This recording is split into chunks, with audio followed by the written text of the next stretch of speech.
Hello, நான் உங்கள் SS. இன்றைக்கி கேப்சிகம் ஆலு மசாலா எப்படி செய்யுதுன்னு பார்க்கலாம். அதுக்கு ஒரு கடாயில் 2 ஸ்பூன் சமையல் எண்ணெய் சேர்த்துக்கோங்க. எண்ணெய் காஞ்சதும் 1 ஸ்பூன் கடுகு சேர்த்துக்கோங்க. கடுகு நல்லா பொரிஞ்சதுக்கப்புறம்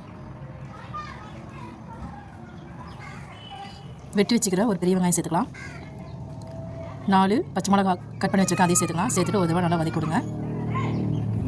ஓரளவுக்கு வதங்கினதுக்கப்புறம் கேப்சிகம் இந்த அளவுக்கு சின்ன சின்னதாக கட் பண்ணியிருக்கோம், அதை சேர்த்துக்கலாம். சேர்த்துட்டு நல்லா வதக்கி விடுங்க.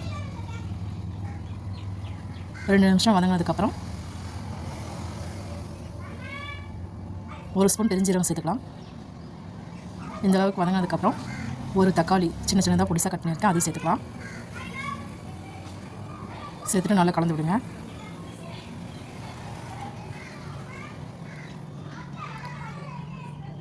வதங்கினதுக்கப்புறம் தேவையான அளவு சால்ட்டு சேர்த்துக்கலாம். உருளைக்கிழங்கு ஏற்கனவே வேக வச்சு மசிச்சு வச்சுருக்கேன், அது இதில் காட்டல. நீங்கள் எப்பயும் போல் வேக வச்சு அதை மசிச்சு வச்சுக்கோங்க. 1 ஸ்பூன் மஞ்சத்தூள், 1 ஸ்பூன் தனி மிளகாத்தூள், 1 ஸ்பூன் சீரகத்தூள்,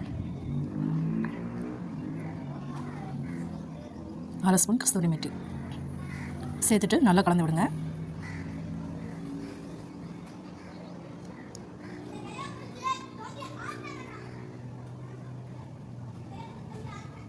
இந்த அளவுக்கு நல்லா வதக்கி விடுங்க. வதங்கினதுக்கப்புறம் மசிச்சு வச்சுருக்கிற உருளைக்கிழங்கு சேர்த்துக்கலாம். சேர்த்துட்டு நல்லா கலந்து விடுங்க.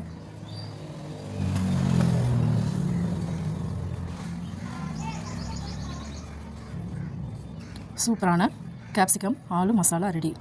இது சப்பாத்தி மசாலாவில் சேர்க்குற மாதிரி சேர்த்துக்கலாம். அப்படி இல்லைன்னா தோசையில் கூட நம்ம மசாலா தோசை மாதிரி செஞ்சுக்கலாம். இப்போ நான் தோசையை செஞ்சுருக்கேன், அதில் இந்த மசாலா வச்சோம்னா சூப்பரான கேப்சிகம் மசாலா தோசை ரெடி. தோசை ஊற்றிட்டு நம்ம செஞ்சு வச்சுருக்க மசாலாவை ஃபுல்லாக ஸ்ப்ரெட் பண்ணி விடுங்க.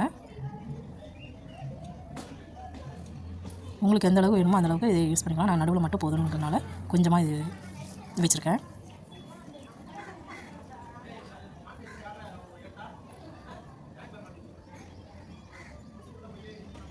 சூப்பரான கேப்சிகம் ஆலு மசாலா தோசை ரெடி.